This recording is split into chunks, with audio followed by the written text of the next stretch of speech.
¿Qué tal, apreciados amigos? Vamos a comenzar el bosquejo de la lección que hemos estudiado toda esta semana, que a propósito hay comentarios diarios de este estudio, ya que no pude publicar el bosquejo a tiempo. Espero que los comentarios les hayan sido de mucha utilidad, igual pueden revisarlo. Porque ¿qué nación grande hay? Es el título de la lección que estudiamos estos días. Así es que, para no ir demorando más y dirigirnos rápidamente a la parte exploratoria de esta lección, queridos amigos, permítanme extenderles a todos ustedes una cordial y cálida bienvenida al bosquejo de esta lección.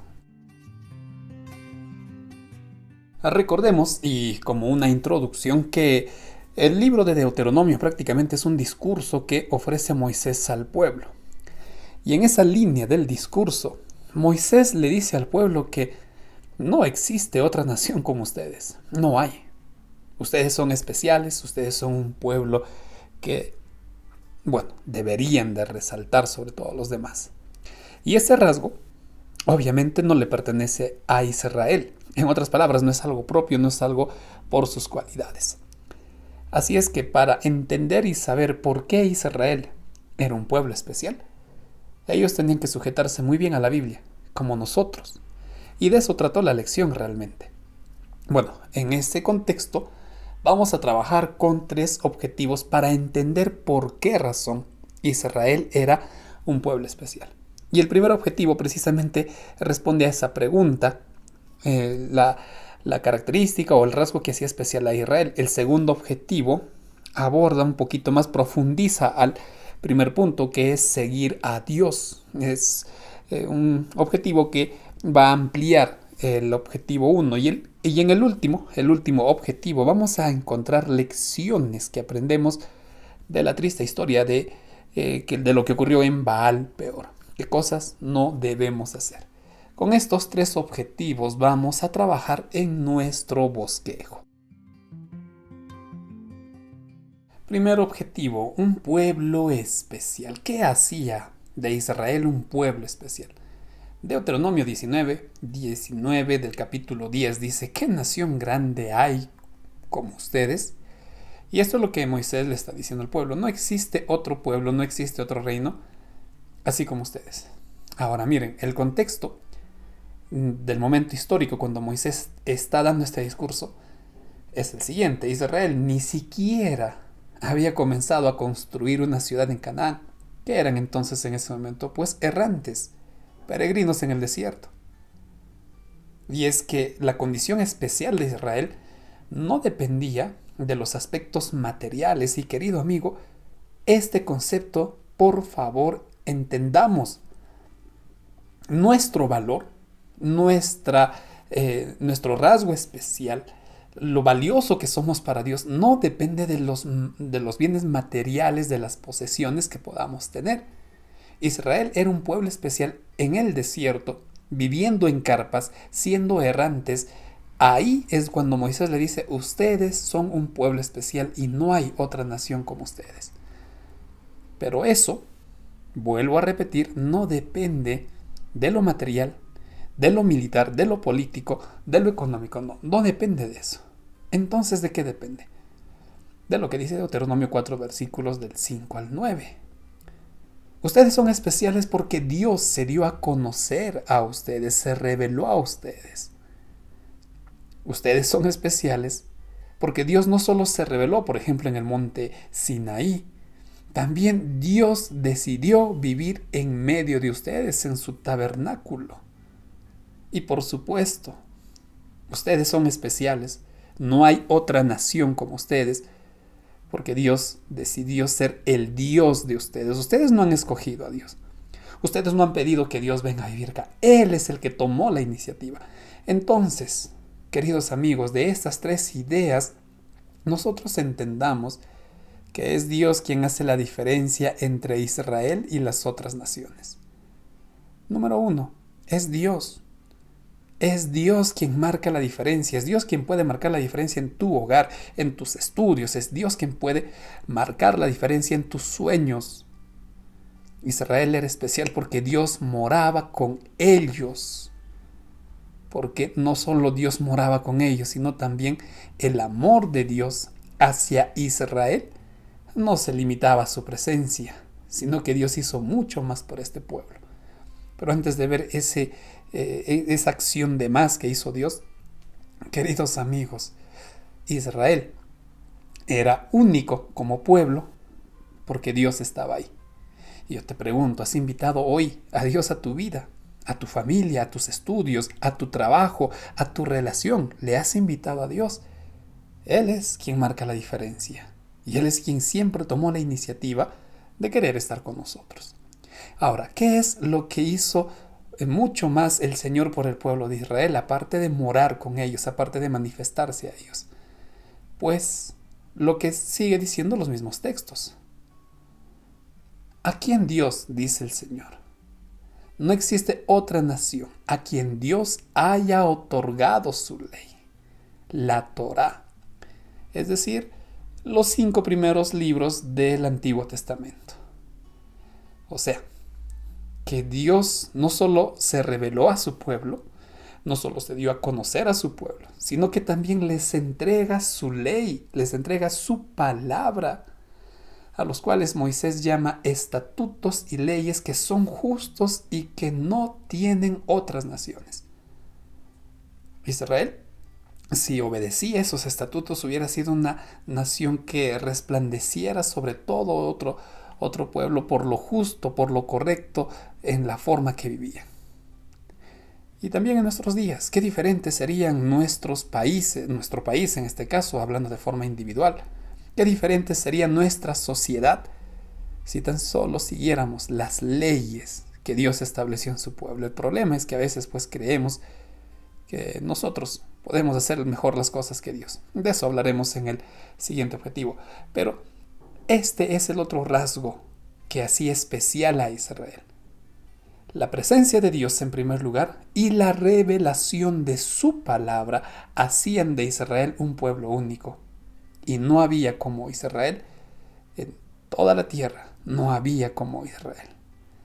Entonces, para ir cerrando nuestro primer objetivo, querido amigo, ¿por qué Israel era un pueblo especial?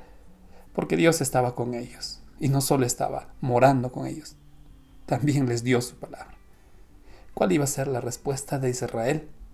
Y a propósito, ¿cuál va a ser tu respuesta a toda esta demostración del amor de Dios? Vamos a ver o vamos a buscar una ayuda para responder esta pregunta con el siguiente objetivo. Seguir a Dios. Esa tendría que ser la respuesta de Israel. Esa tendría que ser nuestra respuesta.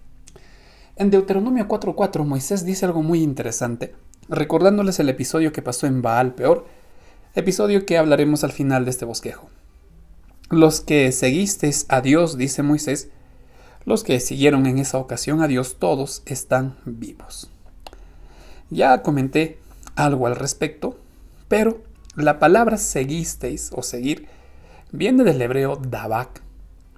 Y esta palabra dabak en hebreo es más profunda, pues normalmente se emplea para referir a uniones en las cuales el aferrarse a alguien o algo es intenso. Es decir, esta palabra dabak significa que tú estás aferrado a alguien en este caso, pero de una forma íntima, de una forma profunda, de una manera intensa. Y es por eso, por ejemplo, que dabak se utiliza en Génesis 2:24 cuando se habla, por ejemplo, del matrimonio. Se unirá el varón a la mujer y ambos serán una sola carne. Entonces, cuando Moisés dice, los que siguieron a Dios están vivos, no solo es aquel que sigue de forma pasiva, resignado, aquel que sigue de vez en cuando, no, es aquel que se aferró, es aquel que se asió de la mano de Dios, es aquel que se sujetó, así como Pedro, cuando se estaba hundiendo. ¿Qué hizo Pedro para salir? Tuvo que aferrarse a la mano de Dios con todas sus fuerzas. Ellos son los que están vivos. Por eso, esta palabra dabak, recuerda, se utiliza para unir o para representar el vínculo, la unión matrimonial. Debemos tener una relación íntima con Dios. Esta es la primera respuesta. Debemos estar aferrados a Él como se aferran y unen los esposos. O por lo menos ese es el ideal. Quienes estamos casados podemos ir entendiendo mucho mejor esto. Entonces, apreciados amigos, ¿cuál debe ser la respuesta a la manifestación del amor de Dios? Pues en primer lugar, estar aferrados a Él, seguir a Dios. Pero para que esto sea posible, es decir, para que nosotros nos aferremos y estemos sujetados a Dios, tenemos que hacer lo siguiente. En la lección aprendíamos la importancia de respetar y obedecer la ley de Dios. Bueno, acá dice la ley de Dios. Esto es fundamental. Miren, en Deuteronomio 4, versículos 1 y 2, hay una advertencia. A la ley de Dios, a la Biblia, no le añadas, no le quites ni añadas nada. Déjala tal como está. Vamos a comenzar con lo primero. Y aquí hablemos un poquito de la ley. Porque es cierto que hay versiones de la Biblia, pero en la gran mayoría de las Biblias se respeta una esencia, salvo últimas versiones que están saliendo ya con aberraciones. Pero gracias a Dios tenemos los manuscritos. No quites nada de la ley. ¿Y por qué, pastor, de la ley? En Mensajes Selectos dice lo siguiente. Satanás ha sido perseverante e incansable en sus esfuerzos por proseguir la obra que él comenzó en el cielo.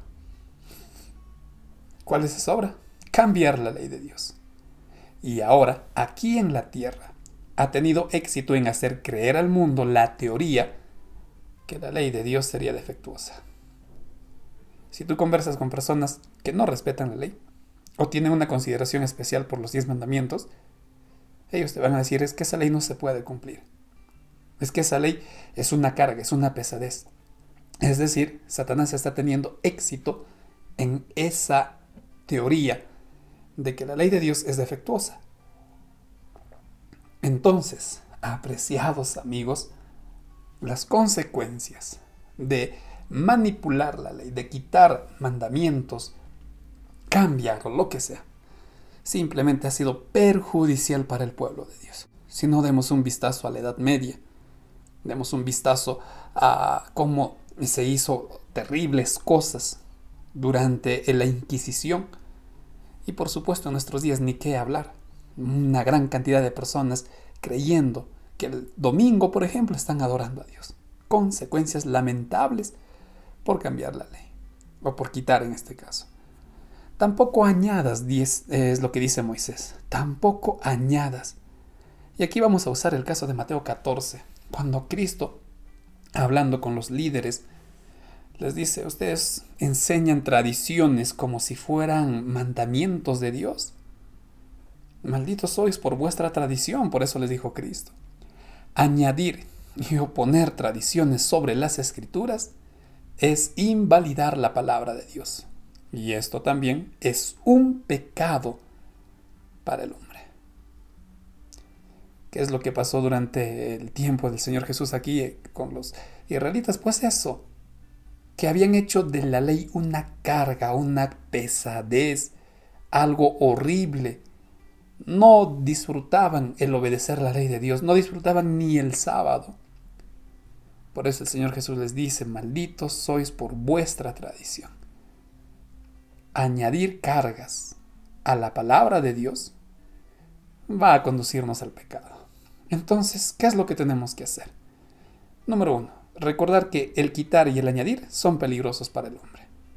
Número 2. Estudia la Biblia tal cual es. No intentes modificarla. Acepta tal cual es la Biblia. Eso es lo único que tienes que hacer. Respetar la palabra de Dios. Eso es todo. Pastor, pero la Biblia no tendrá errores. Llevamos estudiando tantas versiones. Tenemos manuscritos de todos los 66 libros de la Biblia. Y permíteme decirte que no. No hay errores. El mensaje es uno. El mensaje se mantiene. No hay contradicciones. Así es que, querido amigo, respeta, estudia la Biblia tal como está. Ahora miren, para ir finalizando este segundo objetivo. Estudiar la Biblia tal como está. No intentemos tampoco modificarla y hay que obedecerla. Esa es la orden. ¿Ok? Respeta la Biblia tal como está. ¿Qué es lo que viene aquí? En Deuteronomio 4:6 Moisés les dijo algo muy bonito. Si ustedes guardan lo que dice la Biblia, si ustedes obedecen lo que está en ella, he ahí entonces vuestra sabiduría y vuestra inteligencia. Esta parte es preciosa. ¿Por qué razón? Cuando tú estudias la Biblia, ojo, el tener la Biblia en casa no nos hace ni más sabios, ni más inteligentes, y tampoco es un amuleto. La clave, la base, está en estudiarla y poner en práctica.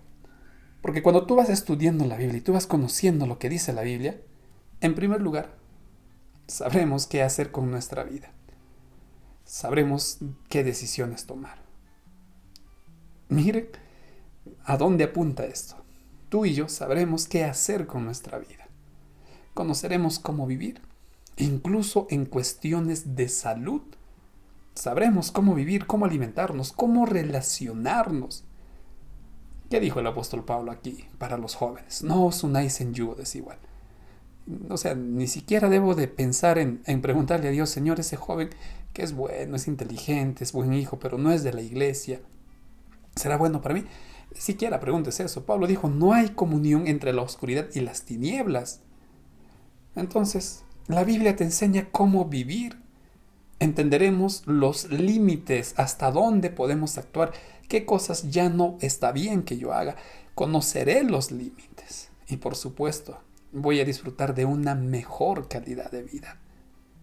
Entonces, queridos amigos, cuando Moisés dice que el obedecer la Biblia es vuestra sabiduría e inteligencia, es porque en ella tú encuentras una gran orientación, y esa orientación es para todos los aspectos de la vida. Absolutamente todos, estudios, negocios, empresas, familia, todo está en la Biblia.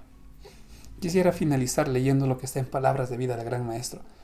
Una linda promesa, una linda interpretación de todo esto. Dice, su obediencia a la ley de Dios los haría maravillas de prosperidad ante las naciones del mundo.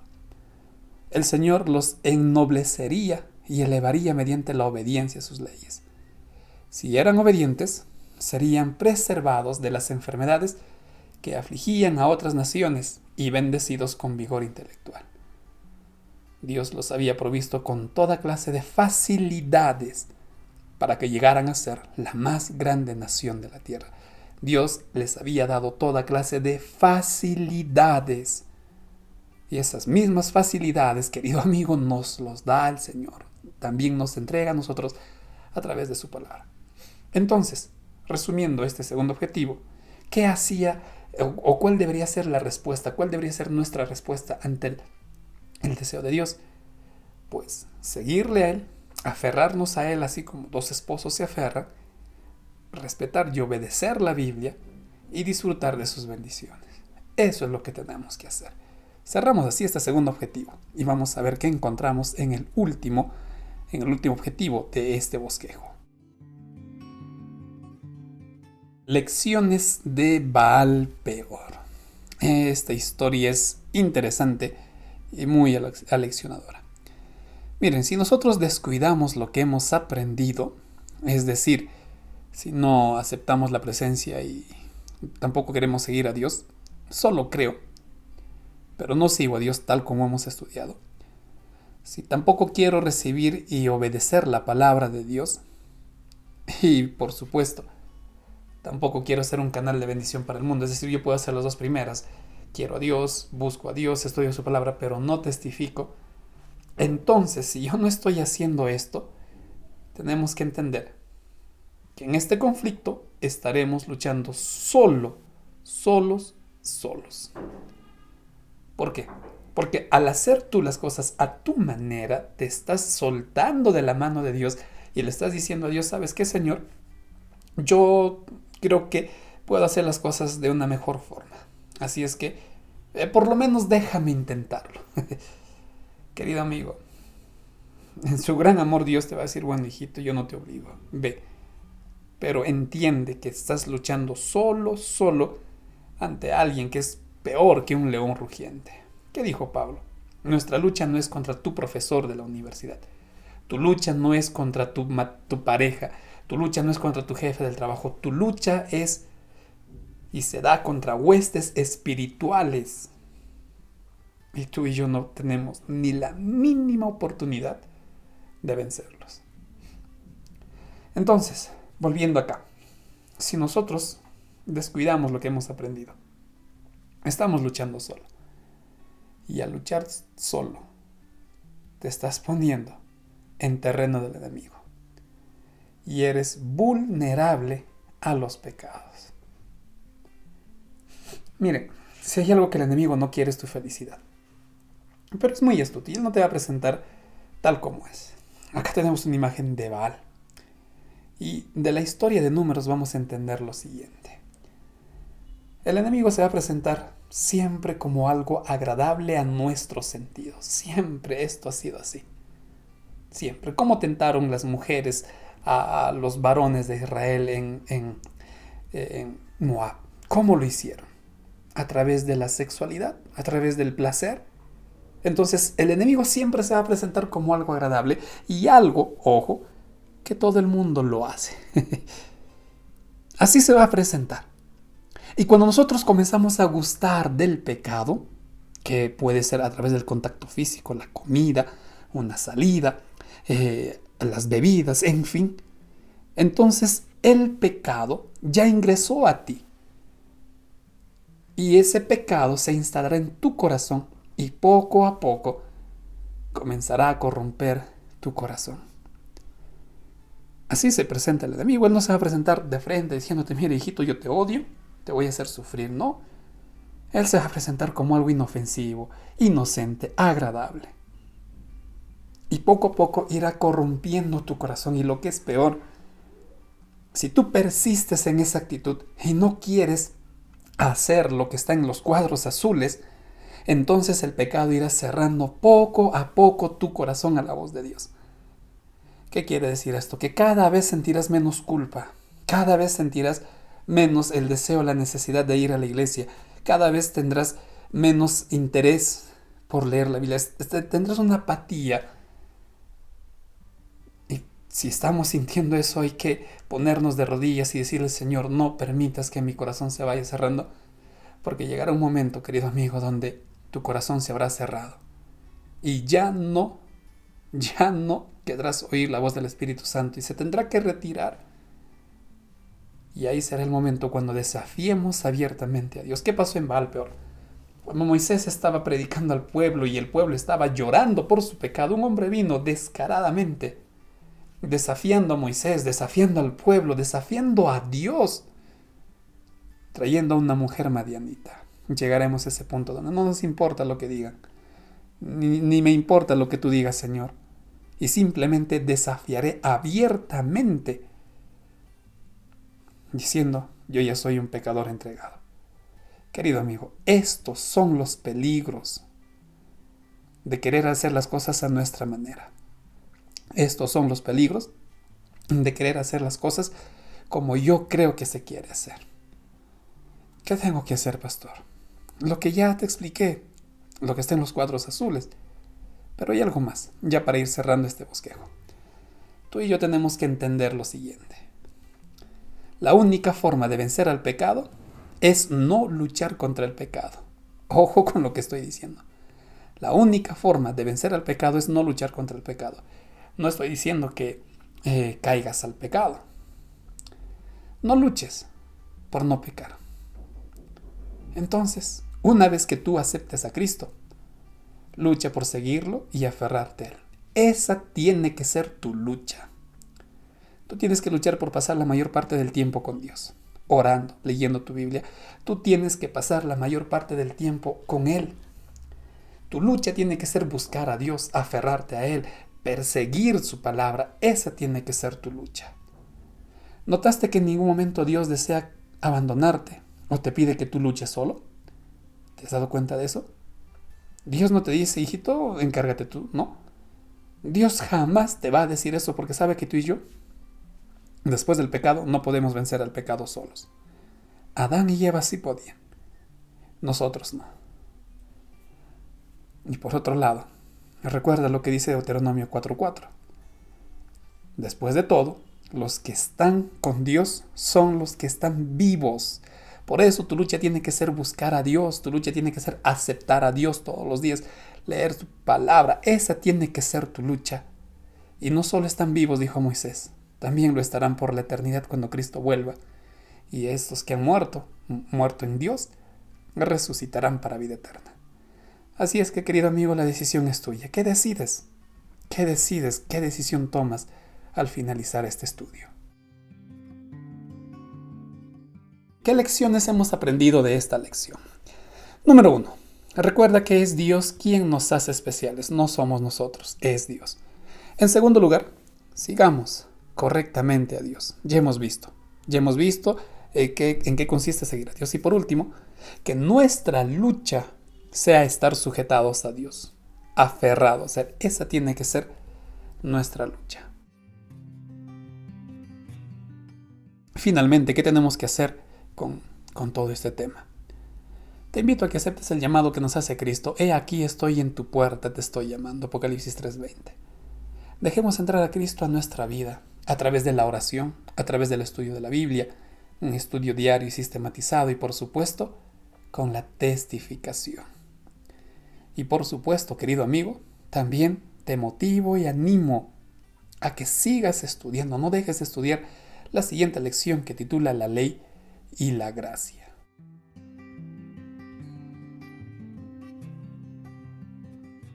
De esta manera, estamos finalizando este nuevo bosquejo, apreciados amigos. Gracias por acompañarnos hasta este momento. Recuerden que pueden descargar las diapositivas, pueden ver las otras lecciones publicadas. Y si tú consideras que este trabajo ha sido valioso, te pido por favor que compartas este material. Ha sido un gusto compartir este bosquejo con ustedes. Por mi parte me despido. Hasta una próxima oportunidad.